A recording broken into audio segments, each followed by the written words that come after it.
Hello, friends. I'm mighty glad you're here with me today, because we're about to tackle something that's tripped up more folks than a loose rug on a hardwood floor, speaking with confidence. Now, I don't care if you're talking to one person across the dinner table or 100 in a packed room. The secret I'm going to share with you works every single time. It's not about having a booming voice or a head full of fancy words. No, sir. It's simpler than that, and it's something you can start using right now. Let me tell you a little story to get us started. Years ago, I knew a young fella named Tom Riley, a quiet soul who'd turn red as a beet every time he had to open his mouth in front of others. Tom worked at a small hardware store, and one day his boss asked him to explain a new tool to a group of customers. Poor Tom was shaking like a leaf, stammering through his words, until he finally bolted out the back door. But here's the thing, Tom didn't stay that way. A few months later, I saw him again, standing tall, chatting with a crowd like he'd been doing it all his life. I pulled him aside and said, "Tom, what's your secret?" He grinned and said, "Dale, I figured out it's not about me, it's about them." That's the heart of it, friends. Confidence isn't something you're born with or something you fake. It's something you build by turning your focus outward. Today, I'm going to walk you through 5 practical steps to speak with confidence every time, no matter who's listening. These aren't tricks or gimmicks. They're lessons I've seen work for folks like Tom, and I know they'll work for you too. So let's dive in and uncover the secret together. Step 1, know what you know and stand by it. The first step to speaking with confidence is simple. Talk about what you know. I don't mean you have to be an expert with a stack of diplomas. I mean you've got to pick something you understand, something you've lived, and let that be your foundation. When you speak from experience, your words carry weight, and your nerves start to melt away. Take my friend Clara, for example. Clara was a homemaker who'd never spoken in public until her church asked her to share a few words at a fundraiser. She was terrified until she decided to talk about the one thing she knew best, baking bread. She stood up, told the crowd about the smell of dough rising in her kitchen, the feel of kneading it with her hands, and how her grandmother taught her the recipe. By the time she finished, folks were clapping, and Clara was beaming. Why? Because she wasn't trying to be someone else. She was just Clara, sharing what she knew. You've got that in you too. Maybe it's your job, your hobby, or a story from your life.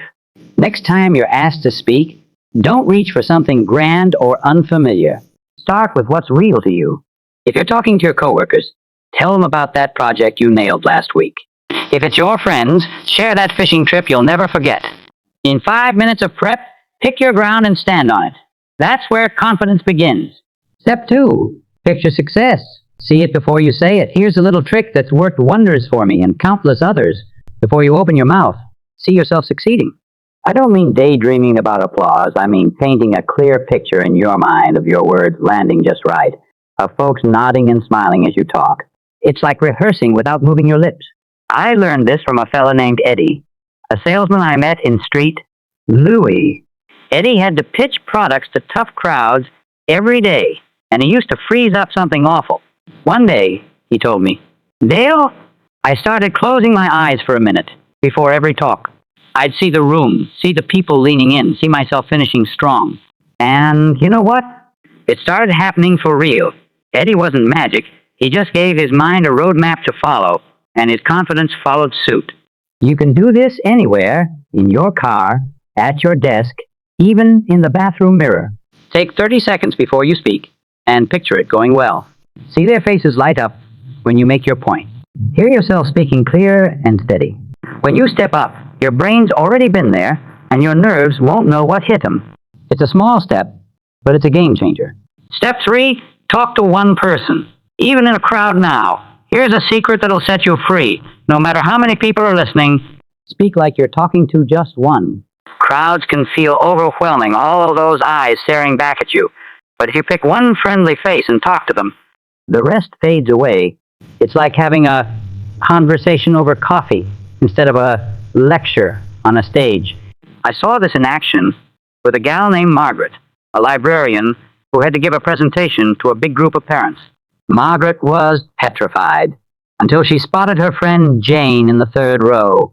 She told me later, "Dale, I just pretended I was telling Jane about the new books we'd gotten. I looked at her, talked to her, and forgot everyone else was there. The funny thing? The whole room loved it. They felt her warmth Because she wasn't shouting at a faceless mob, she was connecting with one person, and it spread like wildfire. Next time you're up to speak, find your Jane. It could be a coworker you like, a stranger with a kind smile, or even an imaginary friend if you're practicing alone. Talk to them, not at them, and let your words flow naturally. Say, you know how it is, Win, or I bet you felt this too. In a minute, you'll feel like you're chatting, not performing, and that's where confidence lives. Step 4. Let your passion shine. It's contagious. Here's something I've learned over the years. People don't remember what you say. Half as much as how you say it. If you care about what you're talking about, they'll care too. Passion isn't loud or showy. It's the spark in your voice, the light in your eyes when you're sharing something that matters to you. Take my old pal Hank, a farmer from Iowa. Hank wasn't much for public speaking, but when his town held a meeting about a new irrigation plan, he stood up. He didn't have notes or a script. He just started talking about his fields, how the soil felt under his boots, and why this plan could save the crops he loved. His hands moved, his voice cracked with feeling, and when he sat down, the room was silent for a moment. Then they clapped like thunder. Hank didn't plan to inspire anyone. He just let his heart lead, and it worked. You got that spark too. Whatever you're speaking about, a project, an idea, a memory, find the part that lights you up. Maybe it's the thrill of solving a problem, or the joy of helping someone. Let that come through. Don't hold back. Lean into it. Say, this gets me excited because, or I can't wait to see what happens when. In 5 minutes, your passion will pull them in, and your confidence will soar. Step 5, smile through it, even when you stumble. And finally, friends, here's the clincher, smile. Yes, even when you're nervous, even if you trip over a word or forget your point. A smile doesn't just calm you, it tells everyone else you're human, and that's a strength, not a weakness. I'll tell you about a young woman named Sally who worked at a bank in Denver. Sally had to give a report to her team, and halfway through, she blanked, completely lost her train of thought. Instead of panicking, she paused, smiled, and said, "Well, looks like my brain took a coffee break. Give me a second." The room laughed with her, not at her, and she picked right back up. Later, her boss told her, "Sally, that was the best part. You made us all feel at ease." That's the power of a smile. It's your safety net. If you're shaking inside, grin and say, "Bear with me, folks. I'm excited to share this." If you mess up, laugh it off. Oops, let's try that again.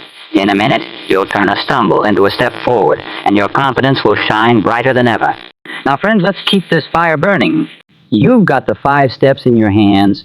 Know what you know. Picture success. Talk to one person. Let your passion shine and smile through it. But I don't want you to stop here. These aren't just ideas to nod at. They're tools to pick up and use.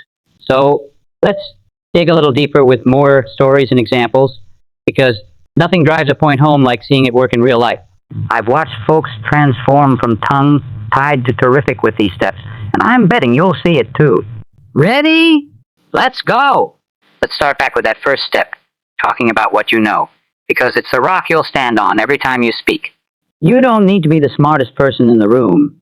You just need to be yourself, sharing something you've got a grip on. When you do, confidence flows like a river. I'll tell you about a man named Pete, a mechanic I met in Detroit. Pete was no scholar. He'd barely finished high school, but he could fix anything with an engine. One day, his shop hosted a little event, and Pete's boss asked him to explain how to spot a bad alternator. Pete froze at first, thinking, "I'm no speaker."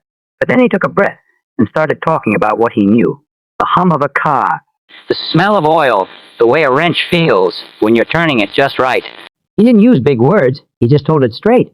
By the end, folks were asking questions, thanking him, and Pete, he walked away grinning, saying, "Dale, that wasn't so bad." Pete's secret was sticking to his lane. You've got a lane too. Maybe it's how you organize your desk, coach your kids' team, or make the best chili in town. Whatever it is, own it. Next time you're up to speak, take a minute to think, what do I know cold? Then share it like you're telling a friend. You'll feel steady, and they'll feel it too. Now let's talk more about picturing success, because this little trick is like a compass for your nerves. When you see yourself doing well before you start, it's like you've already won half the battle. I've seen it turn shaky knees into solid strides, and it doesn't take but a moment. Take my friend Lucy, a nurse from Minneapolis. Lucy had to give a talk to her hospital staff about a new procedure, And she was a bundle of nerves. She told me, Dale. I kept imagining forgetting everything and everyone staring. So I said, Lucy, flip that picture. See them smiling, see yourself nailing it. She tried it, closed her eyes before the meeting, pictured her team nodding, even clapping at the end. When she stepped up, she said it felt like she'd done it before. And guess what? She had in her mind. The real thing went smooth as silk. You can do that, friend. Before your next chat, whether it's a presentation or just asking your boss for a raise, take 30 seconds. See the room? See their faces light up? See yourself finishing strong. It's not wishful thinking. It's setting the stage. When you open your mouth, you'll feel like you're coming home, not stepping into the unknown. Let's dig into that idea of talking to one person, because it's a lifesaver when the spotlight's on. Crowds can feel like a wall of judgment, but one friendly face, that's a lifeline. Focus there, and the rest falls into place. I saw this with a fella named Ray, a delivery driver in Atlanta. Ray had to speak at a company meeting, 50 people, all eyes on him. He was sweating bullets until he spotted his buddy Mike in the back, giving him a thumbs up. Ray told me later, Dale, I just talked to Mike. I said what I'd say if we were grabbing a beer, how the new route saved me time, how it could help the team. Mike grinned, the room nodded, and Ray walked off feeling 10 feet tall. He didn't conquer a crowd, he connected with one guy, and the crowd followed. Try it next time, friends. Pick your person, someone you know, someone who looks kind, or even a face you imagine. Talk to them like it's just the two of you. Say, you'll get a kick out of this, or I think you'll see what I mean. In a minute, the room shrinks, your voice steadies, and confidence takes over. It's that simple. Now, let's light up that passion again, because it's the fuel that makes your words stick. When you care, really care, people can't help but lean in. It's not about shouting, it's about letting them feel what you feel. I'll tell you about a gal named Anna, a teacher's aide in Seattle. Anna had to speak to parents about a reading program, and she was nervous as a cat in a room full of rocking chairs. But Anna loved books. She'd read the kids every day, watching their eyes widen at the stories. So she ditched her stiff notes and started talking about that, how a good book could take a child anywhere, how she'd seen it change them. Her voice lit up, her hands waved, and by the end, parents were signing up to help. Anna didn't perform. She shared her heart, and it won them over. You've got that fire somewhere, friends. Find it. Maybe it's your garden, your dog, or that idea you've been chewing on.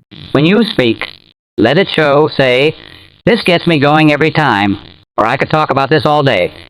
Don't hide it. Let it loose. In 5 minutes, they'll catch your spark, and your confidence will burn bright. And let's not forget that smile. You're ace in the hole. It's not just for good days, it's for the tough spots, too. When you stumble, a smile turns a slip into a step, and it keeps you human in their eyes. Take my friend Jack, the store manager in Dallas. Jack had to announce a schedule change to his team, and he knew they wouldn't like it. Sure enough, he got halfway through and flubbed a date. Said Monday when he meant Wednesday. The room groaned, but Jack just grinned and said, well, folks, looks like I need a calendar. Let's fix that. They laughed, he corrected it, and the tension broke. Jack told me, Dale, that smile saved me. They didn't care about the mistake. They liked that I rolled with it. That's your power, too. Next time you trip, and you will, we all do smile. Say, oops, let me back up, or guess I'm keeping you on your toes. It's a signal to them, and to you, I've got this. In a heartbeat, you're back on track, and your confidence holds strong. So, there we are, friends. 5 steps to speak with confidence every time. Know your stuff, see it succeed, talk to one, share your passion, and smile it out. I've told you about Pete, Lucy, Ray, Anna, and Jack. Regular folks who found their voice with these ideas. Now it's your turn. Here's my challenge. Try it today. The next time you've got to speak to your family, your team, even the guy fixing your car, use these steps. Pick something you know. Picture it going great. Find your one person. Let your heart show. And keep that smile handy. It doesn't have to be big. 5 minutes will do. Then see what happens. I'll bet you a dime. You'll feel steadier, stronger, and downright proud of yourself. Here's the payoff, friends. When you speak with confidence, it's not just about that moment. It's about who you become. Every time you step up, you build a little more courage, a little more ease. Pretty soon, people start listening when you talk. Not because you're loud, but because you're real. And isn't that worth it? To know your words matter, to feel your voice carry? I've seen it happen. Folks who couldn't say hello without shaking now lead meetings, share stories, and lift others up. That can be you. Starting today, starting now. So let me wrap this up with a cheer. You don't need to wait to be confident. You've got everything you need right here. Your experiences, your imagination, your heart, and that smile of yours. Take these 5 steps, put them to work, and watch your confidence grow every time you speak. Go out there and try it, friends. Speak up today, at the dinner table, in the break room, wherever you are. Use what you know. See it succeed. Talk to one. Share your fire.